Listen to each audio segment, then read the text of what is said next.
കൊടുങ്ങല്ലൂർ ശ്രീനാരായണപുരത്ത് ഉത്സവത്തിനിടെ ആനയിടഞ്ഞു. പടിഞ്ഞാറെ വെമ്പല്ലൂർ കൂനിയാറ ശ്രീ അന്നപൂർണേശ്വരി ക്ഷേത്രത്തിൽ ഇന്നലെ രാത്രി 7 മണിയോടെയായിരുന്നു സംഭവം.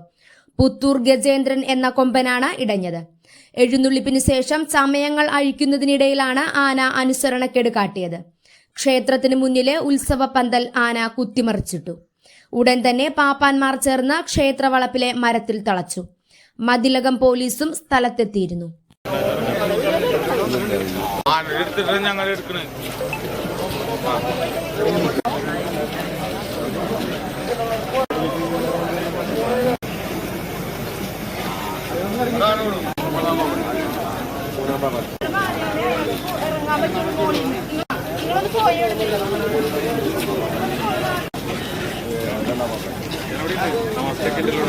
നമസ്തേ ഹാരിസല്ലേ